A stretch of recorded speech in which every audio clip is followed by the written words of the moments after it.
Bonjour et bienvenue à Mi Corazón de Mujer. Bonjour Nelia, comment vas-tu?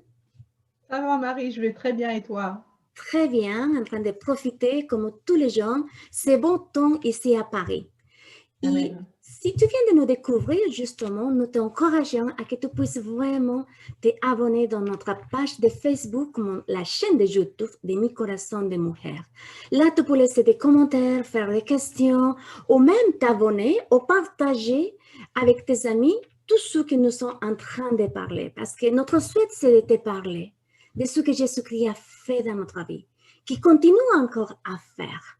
Dans la dernière vidéo, nous avons touché beaucoup de choses par rapport à la loi. Car en fait, notre but, c'est qu'ensemble, comme corps de Christ, nous pouvons grandir avec une compréhension de ce que dit la parole de Dieu, de ce que Jésus-Christ a fait déjà pour nous.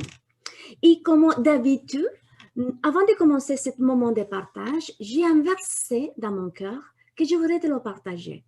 Il se trouve justement en Jacques, chapitre 4, verset 8, dit ainsi, « Approchez-vous de Dieu, il s'approchera de vous. » Le thème d'aujourd'hui a comme titre « La liberté en Christ ». Ornelia, ma sœur, dans la continuité de notre précédente vidéo, le thème était « Change ton approche vers Dieu ». Que peux-tu compléter par rapport à ce que nous avons déjà abordé sur la loi? Amen. C'est-à-dire que, merci pour la question, effectivement, dans la continuité de ce qu'on a enregistré précédemment, ce qu'il faut retenir, c'est que la loi n'était pas le plan originel de Dieu. Elle a été donnée pendant une période de 2000 ans après la chute d'Adam et Ève, dans le but de freiner le péché jusqu'à l'arrivée de Jésus qui est venu accomplir la loi et nous a libérés de la loi. Tu sais, ma sœur, la loi nous montre une nature de Dieu qui est totalement erronée, c'est-à-dire que quand on parcourt l'Ancien Testament, il nous est révélé un Dieu, enfin l'image d'un Dieu qui est dur, qui hait le péché, qui impute le péché aux hommes, un Dieu qui frappe, un Dieu qui tue. Au fait, cette image-là, personnellement, m'a fait croire que Adam et Ève avaient été chassés du jardin d'Éden à cause du péché et à cause de cela, leur relation avec Dieu avait été interrompue par la même occasion. Or, quand je lis le Genèse 3, versets 22 à 23, au verset 22, il est dit que Dieu les a chassés pour qu'ils ne mangent pas le fruit de l'arbre de vie et qu'ils ne vivent éternellement. Donc, en réalité, c'était un acte de miséricorde de Dieu envers eux. Sinon, ils auraient vécu éternellement dans un corps corrompu, empoisonné par le péché, qui aurait pu être affecté par toutes sortes de maladies. Tu t'imagines vivre 1000 ans dans un corps malade, sans aucune possibilité d'amélioration? Ça aurait été vraiment un châtiment horrible. Voilà. Donc, nous comprenons par là aussi que la mort est une chose positive pour un chrétien, car il n'aura pas à vivre dans un corps malade pour l'éternité. Donc, même si Dieu a chassé Adam et Ève, mais nous voyons dans Genèse 4, versets 1 à 5, Dieu avait toujours une relation avec eux, ainsi qu'avec la descendance d'Adam et Ève. Dans Genèse 4, 16, nous voyons que c'est l'homme le premier qui s'est éloigné de Dieu. Caïn, qui est le premier meurtrier de la création, malgré que Dieu l'avait protégé en mettant sur lui un signe afin qu'on ne puisse pas le tuer, il avait dit également que si jamais on le tuait, il serait vengé 77 fois. Mais Caïn a pris la décision de s'éloigner de Dieu à cause de la grandeur de son péché. Donc nous voyons là que malgré que Dieu l'ait protégé, Dieu ne s'est pas éloigné de sa créature. Mais c'est sa créature qui a pris la décision de s'éloigner à cause du péché. Donc la loi nous révèle la colère de Dieu, mais ne nous révèle pas la grâce de Dieu. Amen. Amen. La loi rend notre ennemi plus fort pour nous abattre. Et c'est la raison pour laquelle nous ne devons pas nous approcher de Dieu sur cette base, dans le but de créer une relation, d'établir une relation avec Dieu. Parce que la loi n'est pas faite pour le juste. À Timothée 1 à 9. Mais qui est donc ce juste? Celui que la Bible appelle le juste, ce sont les personnes, en fait, qui ont reçu Jésus comme Seigneur et Sauveur. Si vous êtes né de nouveau, alors vous êtes juste aux yeux de Dieu. Vous êtes sainte aux yeux de Dieu. Tous les croyants en Jésus-Christ ne sont pas concernés par la loi. Donc, en conclusion, je dirais que la loi ne nous apporte que des choses négatives dans notre relation avec Dieu. L'aiguillon de la mort, c'est le péché. Et la puissance du péché, c'est la loi. 1 Corinthiens 15, verset 56. La loi active le péché. Romains 7, 5. La loi tue. 2 Corinthiens 3, 7. La loi vous condamne, elle ferme votre bouche à toutes sortes d'excuses et vous rend coupable devant Dieu. Romains 3, verset 19. La loi vous donne la conscience du péché. Romains 3, verset 20. Et la loi libère la colère de Dieu. Romains 4, 15. Donc nous voyons là que la loi n'est pas une bonne chose pour nous. Si nous aimons Dieu, que nous voulons marcher avec Dieu, il y a certaines choses que nous devons comprendre. Bien évidemment, tout n'est pas mauvais dans la loi. Sous la nouvelle alliance, il y a une bonne façon d'utiliser la loi. Et Marie, je sais que tu maîtrises bien également ce sujet. Si tu peux nous en parler sur la bonne utilisation de la loi pour nous qui sommes maintenant sous la nouvelle alliance. Pour notre époque, certes. Tu sais, je pense que toi et moi, comme ceux qui sont en train de nous suivre, nous avons déjà compris que la loi a été juste pour un temps. En fait, elle venait juste à limiter les dégâts dans la vie de l'homme. Et Dieu avait donné la loi avec un fin, justement, de discipliner. Et que, certes, que ces disciplines, parfois, il avait de lourdes conséquences, des sanctions très, très, très fortes, mais elle était nécessaire jusqu'à ce que la promesse puisse se manifester de la manière physique. Amen. Et nous avons compris que le péché donne un accès à Satan dans notre vie. C'est ce que nous dit la parole en Romains 6, 16, qu'en fait, à travers un mensonge, par exemple, une critique, une action mauvaise, quel que soit, c'est nous-mêmes maintenant que nous nous mettons en esclavage de celui qui est notre ennemi. Donc, la loi, il y a un seul but, d'une seule manière, maintenant, aujourd'hui, que nous pouvons l'utiliser, parce qu'en fait, il n'existe plus pour nous que nous sommes nés à nouveau. Mais nous pouvons encore l'utiliser parce que la loi nous aide à montrer à ceux qui ne connaissent pas Christ, à ces personnes qu'on les appelle les incroyantes, si tu veux, pouvoir les montrer jusqu'à quel point ils sont mal, ils sont dans la perdition, dans ces délits, dans ces fautes, et qu'ils puissent vraiment se remarquer comment ils ont besoin de Dieu, afin qu'ils puissent naître à nouveau. Tu vois, de ce point de vue, nous pouvons encore l'utiliser, la loi, parce que la loi, justement, donne cet accès à pouvoir les montrer à ces personnes ces conséquences de son péché, ce qu'elle amène, ce que ça produit en lui. Et quand nous sommes en train d'évangéliser, par exemple, il ne faut pas beaucoup utiliser la loi pour condamner, pour faire que les gens viennent à Christ par la peur, par la crainte. Parce que j'ai beaucoup entendu des gens en train de prêcher, d'évangéliser, tu vois, ils disent, tu dois venir, tu dois te repentir à Dieu, parce que sinon tu vas aller en enfer. Waouh! Même si on n'est pas croyant, nous avons une petite légère en disant, bah oui, l'enfer existe, je ne veux pas y aller. D'un coup, on vient à Christ avec la peur. Tu vois, et on reste conditionné dans cette peur. Mais ce n'est pas ça, en fait. La loi, ça ne sert pas à ça. La loi simplement nous aide à montrer que l'homme, il avait besoin d'un sauveur. Parce que dans ses propres actions, il ne peut pas se sauver. De ses propres justices, ça ne sert à rien. Il a vraiment besoin d'un sauveur. Et c'est pour ça que la loi, elle est intéressante à l'utiliser à partir de ce point de vue.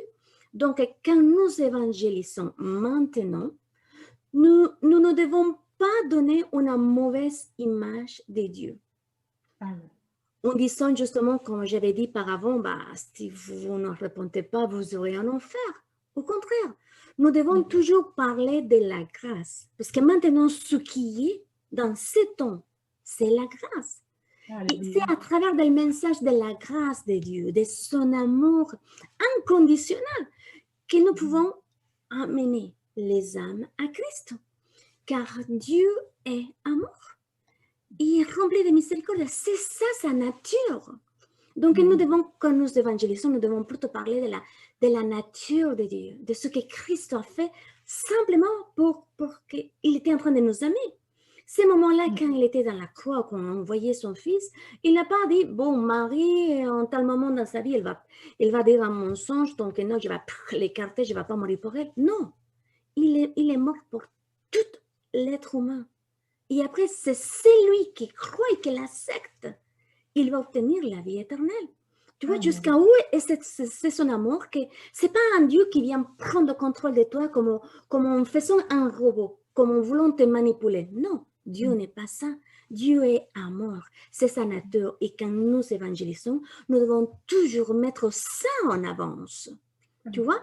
Et dans les églises, malheureusement, la loi, je ne sais pas, je pense, c'est ma pensée personnelle. Je pense qu'ils ont appris une théologie où on mélange la loi et l'alliance.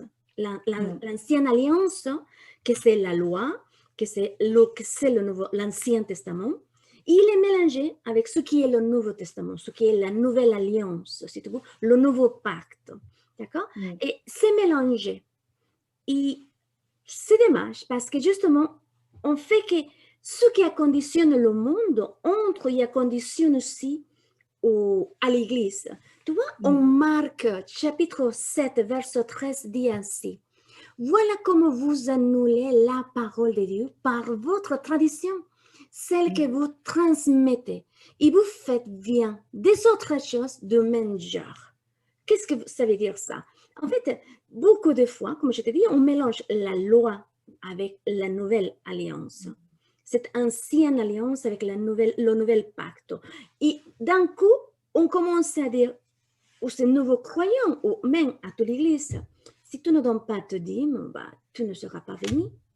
Si tu n'essayes même pas à chercher de Dieu ou à être saint, c'est pour ça que Dieu ne peut pas te toucher, parce qu'en fait, tu y es encore dans ce désir de faire autre chose. Tu ne viens pas à l'église pour avoir une bonne relation avec Dieu. Il faut que tu viennes. Je ne suis pas en contre de ne pas y aller à l'église. Mais je suis en contre dans le fait d'aller à l'église que pour trouver une relation avec Dieu. Non. L'église est le corps de Christ. C'est une assemblée où tous ensemble on nous réunit. Et c'est merveilleux parce que là, on commence à s'édifier par les louanges, par le message, par un témoignage, par une parole de connaissance.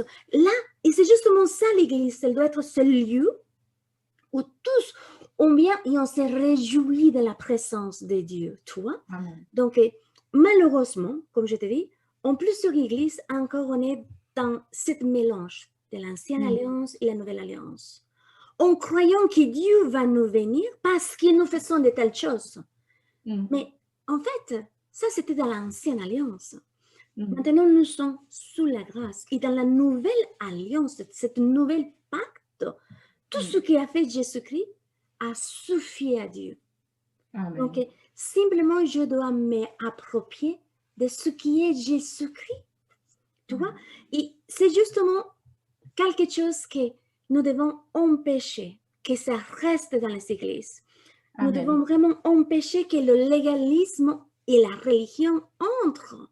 Parce que le légalisme ainsi que la religion, ils n'ont qu'une seule chose. Comme, on peut dire comme théorie ou comme théologie, qui disent que si telle chose ne fonctionne pas dans ta vie, c'est parce que Dieu t'a condamné. C'est parce que toi, tu n'as pas donné ton dîme. C'est parce que toi, tu n'as pas fait ça. C'est parce que tu ne sers pas beaucoup. Non. La religion continue encore à accuser aux enfants qui sont libres déjà. Parce qu'ils sont reçus à Jésus-Christ qui te rend libre par le fait qu'il a fait sur la croix. La parole de Dieu dit que maintenant, Maintenant, Romains 8, 9 dit que maintenant, c'est-à-dire, dès le moment que tu as reçu à Jésus-Christ comme ton Seigneur, maintenant, il n'y a plus de condamnation pour ceux qui sont unis à Christ. De l'effet qui est venu dans la croix a été tellement puissant que jusqu'à maintenant, il est en vigueur. Tu vois, il est mort il y a 2021 ans déjà. Mais maintenant, si à cet instant même, je reçois Jésus comme mon Seigneur, de cet instant, je viens être uni à Jésus-Christ. Mon esprit qui est né à nouveau, il s'est uni à l'Esprit de Dieu, il vient être un seul. Et de cette union, Dieu commence à me regarder, il commence à me voir. Il entre en communion avec moi par cet esprit qui est né à nouveau, rempli de la plénitude de Dieu. Et maintenant, là, il n'y a plus de condamnation. Ici, c'est merveilleux. C'est-à-dire qu'à partir de cet instant que je suis né à nouveau, Dieu ne comptabilise plus mes péchés, car Dieu a détruit le péché, la domination du péché. Il a détruit toutes ces choses mauvaises dans la croix. Mais il est nécessaire de comprendre que dès le moment que je viens à Christ, je dois arrêter d'agir dans le péché par mes actions, par mes paroles. Parce que moi-même, je viens et je me rends encore en esclavage de celui qui est mon ennemi.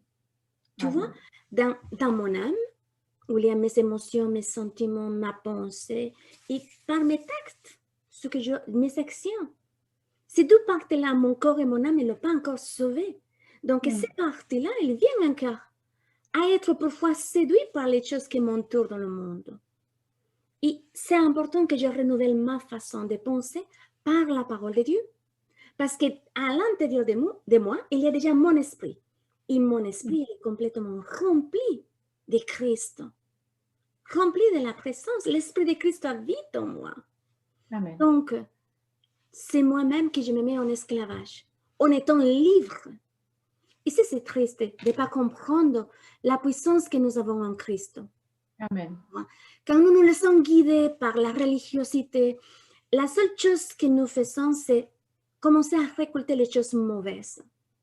Les choses qui amènent le légalisme, la division, la jalousie, un esprit de compétence. Et en fait, ces moments-là, le corps, quand se réunit, le corps de Christ, quand se réunit, il ne vient pas vraiment avec une liberté pour louer al Seigneur.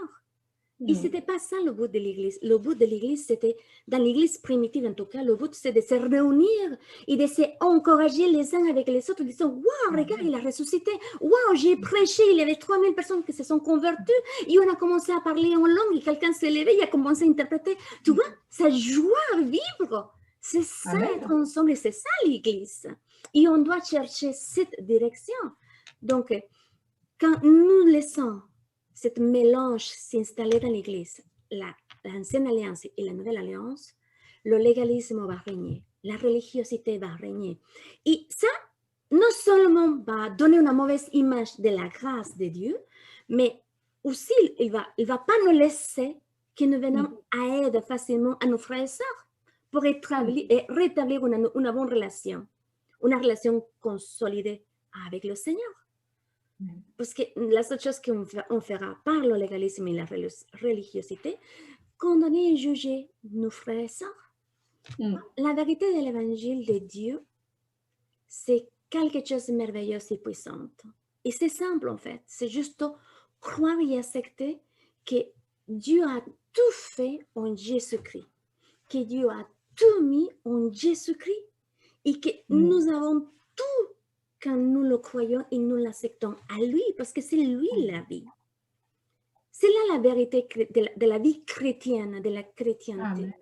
Croire que c'est Jésus-Christ le seul et unique sauveur qui nous donne accès à une liberté pour entrer au trône de la grâce.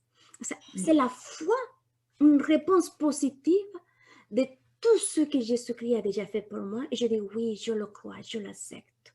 Donc, une bonne compréhension de la grâce de Dieu ne nous rend pas libres du péché, mais elle nous libère des péchés.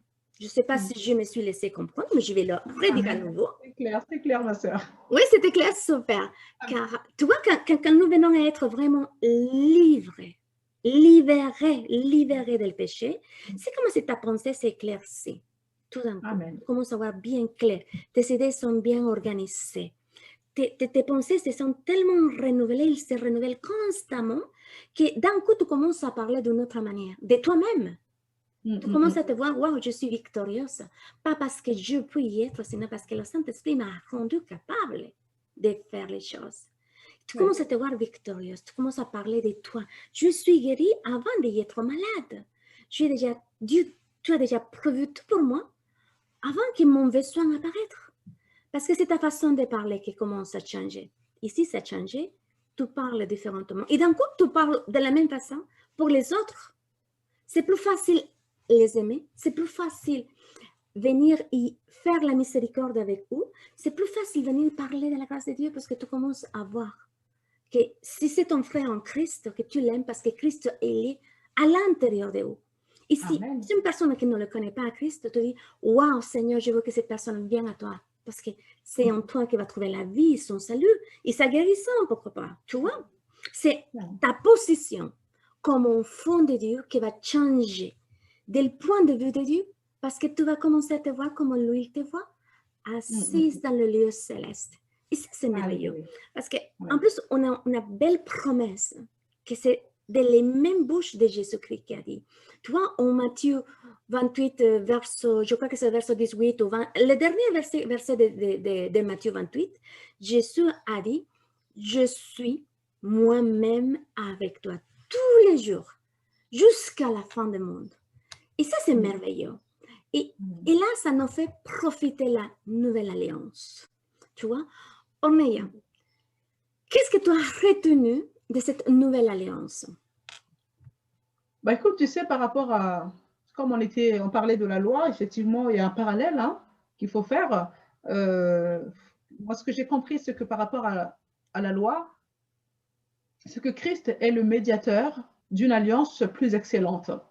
Amen. Et en tant que médiateur, il se tient entre Dieu et l'homme pour combler cet abîme, c'est-à-dire le profond désaccord qu'il y a entre les deux. Et Christ est celui qui nous a ouvert le chemin pour rentrer dans la présence même de Dieu, annulant ainsi la distance qui était ordonnée sous l'ancienne alliance entre Dieu et l'homme. Donc, il s'agit là d'une alliance plus excellente, car elle est fondée sur des meilleures promesses. Amen. Jésus, il s'est offert lui-même en sacrifice pour nous. Nous voyons là combien la grâce de Jésus est merveilleuse et incomparable. Amen. Christ demeure éternellement. Ça veut dire que son sacerdoce n'est donc pas transmissible. Il vit éternellement et il peut sauver parfaitement tous ceux qui s'approchent de Dieu par lui. Aucun chrétien ne court le danger d'être perdu, car sa sécurité éternelle repose sur l'intercession incessante de Christ pour lui. C'est une alliance de grâce inconditionnelle. Elle impute la justice là où elle ne se trouve pas.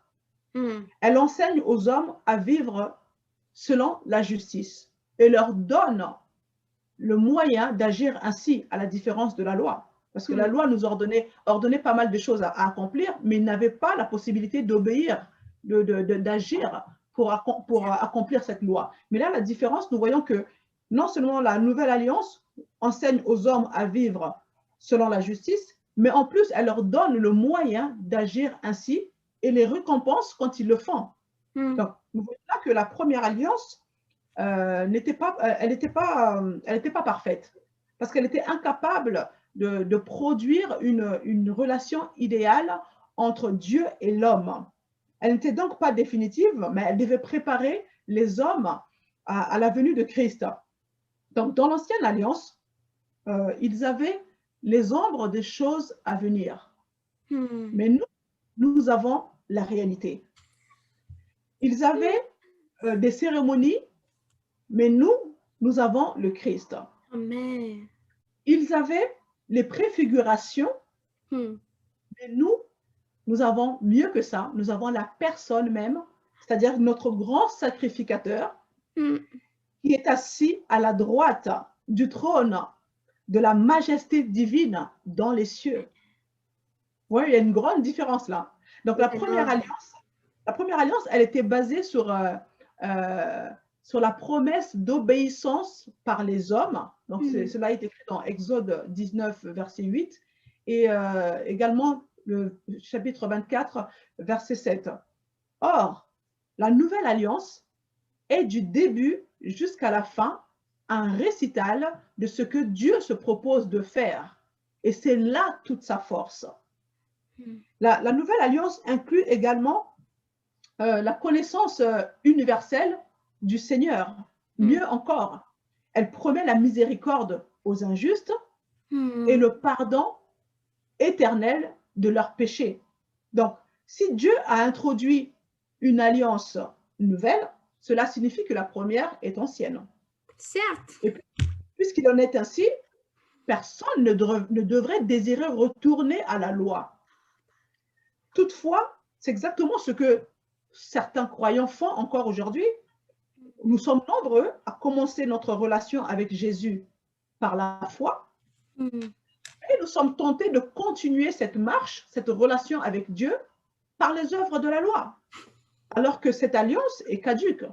Amen. C'est vraiment, Marie, si tu peux encore, il est important vraiment que nous soyons éclairés tous là-dessus. On aime Dieu, on met notre foi en Jésus pour être sauvé. Comme tu l'as dit, Dieu est satisfait de ce que Jésus a fait pour chacun d'entre nous, mais on a toujours tendance à vouloir faire des efforts pour plaire à Dieu, ce qui nous ramène encore dans une alliance qui est caduque, la loi. Est-ce que Marie, tu peux nous parler en quelques mots des bienfaits de cette nouvelle alliance? Tu vois, En plus de ce que j'ai déjà dit, bien sûr. la nouvelle alliance, cette nouvelle pacte, c'est tellement puissante. Parce que une des meilleures choses qu'il peut nous donner, c'est qu'avant tout, l'ancienne alliance, ou l'ancien pacte, comme on l'appelle, a été fait entre Dieu et un homme. Parce que Dieu cherchait à avoir cette relation. Mais ça a échoué. Et la nouvelle alliance, un de ces choses tellement fortes, ou un de ces critères, si tu veux, à part de son bienfait, un de ces critères le plus fort que c'est que Dieu même a fait alliance avec lui-même. Wow, ça c'est puissant. C'est Dieu, Jésus, Dieu son Fils, que Dieu a fait alliance avec lui-même. Et ça c'est merveilleux parce que ça nous laisse vraiment entrer librement à dire, waouh, Jésus-Christ a été tout, il est tout pour moi. Amen. Jésus-Christ était le beau, le agréable, le parfait pour Dieu. Et en plus, il habite en moi, tu vois. Après, c'est un acte défini en fait. Ce qui a fait Jésus-Christ l'a fait une seule fois et ça a été suffisant. Il l'a fait pour tous, pas simplement par quelques-uns. Parce que tu vois, l'ancienne alliance, c'était que le peuple juif qui le pratiquait. Tu vois, il fallait avoir cette religion pour y être participante. Quelques-uns le faisaient, pas tout. Mais là maintenant, n'importe qui, pour tous ceux qui croient, c'était sacrifice, puisse recevoir la vie éternelle. Donc, Jésus l'a fait une seule fois. Et à Jésus, pour lui, c'était la joie de le faire. Parce qu'il était en train de nous aimer. Tu vois? Et ça, c'est merveilleux. Il n'a pas besoin de le refaire à nouveau. C'est ça que c'est puissant. Et autre chose qu'on peut voir comme bienfait, si tu veux, de la nouvelle alliance, c'est qu'elle est arrivée au bon moment. Une fois qu'il a été démontré que l'ancienne alliance a été vraiment un échec. L'ancienne alliance, la seule chose qu'elle faisait, c'est qu'elle couvrait les péchés de l'homme, mais ne l'enlevait pas. C'est pour ça que chaque année, la plupart de vous, elle venait encore et encore et encore pour les mêmes causes. Tu vois? Dans la nouvelle alliance, nous avons cette liberté d'être conscients que nous sommes déjà libérés du péché. Amen. Et ça nous amène à dire, waouh, Dieu m'aime, je suis un enfant de Dieu. Tu commences à te voir comme un enfant de Dieu. Et c'est quelque chose de merveilleux aussi parce que simplement, c'est la nouvelle alliance qui peut te donner ça. Après, son œuvre, l'œuvre que Christ a fait sur la croix est parfaite parce qu'il a effacé nos péchés d'une manière éternelle. Nous avons une rédemption éternelle. Et ça, c'est puissant. Beaucoup encore de gens chrétiens ne comprennent pas la rédemption éternelle. C'est quelque chose que tu ne méritais pas. Tu l'as obtenu juste pour dire, waouh, je crois en ce qu'elle a fait. Tu vois? Et tes péchés, ils ont été pardonnés d'une manière éternelle. Ils ne sont plus comptabilisés. C'est complètement nouveau en toi. Et le sacrifice personnel qu'il a fait lui-même en donnant sa vie a fait que mon péché n'existe plus, car il l'a effacé. En fait, le châtiment que je méritais par mes fautes, toutes ces choses que je méritais, a tombé sur lui. Et de ce fait, j'ai obtenu la paix. Wow, tu te dis, waouh. En fait, tu te remarques que tu as la joie, tu as l'amour, tu as la paix, tu as la foi, tu as plein de choses et qu'en fait, ce n'est pas ton effort. Ce n'est pas quelque chose que tu le fais. Tu avais un châtiment contre toi parce que tu le méritais pour des choses mauvaises que tu faisais ou que tu disais. Mais tout ça, on dit non, je vais le mettre en lui parce que je l'aime et parce qu'il t'aime et c'est lui qui va te donner la vie. Et de cet effet, de cet sacrifice personnel, de ce que ça fait sur la croix, nous obtenions la paix. En fait, Jésus me suffit. Jésus plus rien, j'obtiens tout. Alléluia. C'est merveilleux, tu vois? Et il nous ramène à une liberté en disant, je suis assise et je ne bouge pas d'ici parce que je ne fais rien pour être assise dans le lieu céleste. Il est venu m'asseoir à côté de lui, donc je reste là, dans sa présence. La nouvelle alliance nous réjouit en sachant qu'il va revenir à nouveau à chercher à son peuple pour nous amener à nouveau à rester avec lui. Ça, c'est l'éponge totale de son salut. La nouvelle alliance, pour tous les croyants, peut être une chose une liberté, mais pas simplement dans le mot de liberté, sinon on peut s'épanouir de sa présence par la foi et on entre librement dans son trône. On entre et on sort. N'importe où tu te trouves, en Afrique, en Latine-Amérique, en Japon, aux États-Unis ou ici en France, n'importe où. Tu entres librement au trône de sa grâce. Et tu profites, tu t'épanouis de sa présence. Et ça, c'est merveilleux parce que chaque fois que nous entrons dans sa présence, soit par la prière, par l'adoration, par une louange, nous avons un privilège. C'est un privilège. Pas tout le monde a ce privilège. Et c'est triste parce que même parmi les chrétiens, n'arrivent pas à entrer librement au trône de la grâce, en sachant qu'ils ont la liberté d'entrer. Parce qu'encore ils se regardent et disent, mais je ne suis pas digne d'entrer. Je suis un pécheur sauvé par grâce. Ils continuent à se voir comme un pécheur. Tu vois, c'est comme les gens qui sortent de l'alcool, ils sont déjà comme 50 ans dehors de l'alcool, ils continuent à se présenter comme un ex-alcoolique. Ils continuent à se voir dans cette vieille nature. Chose qu'ils ne sont plus. Ils sont maintenant une nouvelle création grâce à cette nouvelle alliance. Tu vois, c'est merveilleux parce que le sang de Christ nous donne ce privilège de nous approcher à Dieu avec une assurance que Dieu nous a fait acceptables à lui, par lui-même. Ça, c'est merveilleux. Donc, nous devons juste nous approcher à Dieu. Nous devons nous approcher à lui en croyant d'abord qu'il existe. C'est ce qui nous dit sa parole en Hébreux 11. C'est que nous devons juste croire qu'il existe et qu'il est celui qui nous récompense. Tout à fait. quand nous nous tournons vers lui. Et quand nous sommes en train de faire ces pas, avoir un cœur sincère, une totalité, une sincérité en ce que nous faisons et en ce que nous disons. Parce que beaucoup de fois, nous disons une chose, mais nous pensons à l'intérieur de nous autre chose. Et tu vois la parole de Dieu en Proverbe 28, si je ne me trompe pas, il dit que l'homme est tel comme il pense. Donc, notre cœur, il doit être sincère parce qu'après, nos paroles disent autre chose. Donc, la plénitude de la foi, c'est pouvoir vivre cette confiance de la promesse de Dieu. C'est-à-dire, j'ai une pleine assurance que Dieu a déjà prévu tout ce que j'ai besoin avant de me créer, avant de me donner la vie. Parce que c'est ça que dit sa parole. Il a créé toutes les choses avant de créer l'homme. En étant l'homme le point principal de sa création, mais a été la dernière chose à créer. Pourquoi?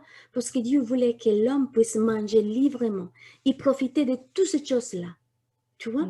Donc, c'est ça, profiter de toutes les promesses de Dieu.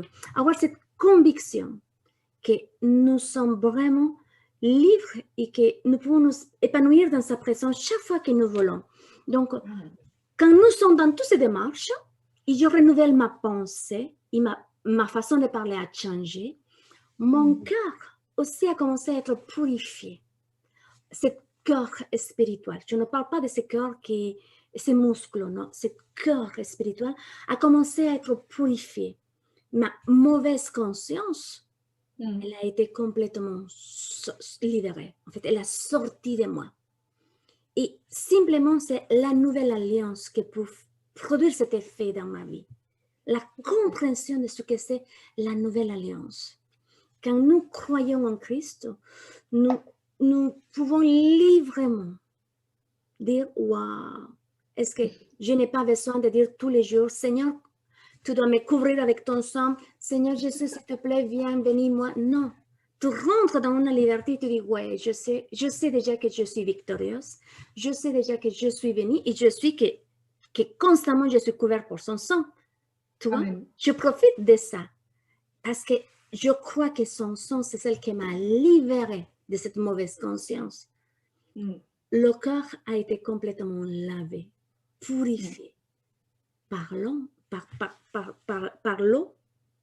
Et ça, c'est que ça me donne une sanctification. Amen. Ça me donne une liberté en dire, waouh, je vais participer de la Sainte Seine parce que ça me souvient toutes ces merveilleuses choses que Jésus-Christ a fait sur la croix pour amour à moi. Alléluia. Merci. Merci Marie, vraiment merci.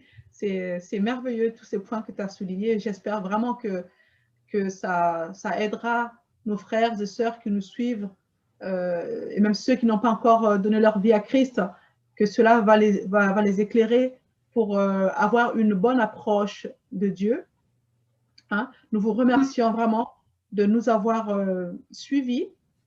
Le but de cet échange avec ma sœur, c'est vraiment d'aider toutes les personnes qui ont à cœur d'établir une relation avec Dieu fondée sur des bonnes bases. Car nous sommes nombreux, comme on l'a dit, nous sommes nombreux à commencer notre relation avec Jésus en mettant la foi, et puis par la suite, on veut continuer en produisant nos propres efforts, nos propres actions. Or, cela ne plaît pas à Dieu. Amen. Donc, il est important vraiment de changer cette approche pour que nous puissions vivre d'une manière épanouie notre relation avec le Seigneur.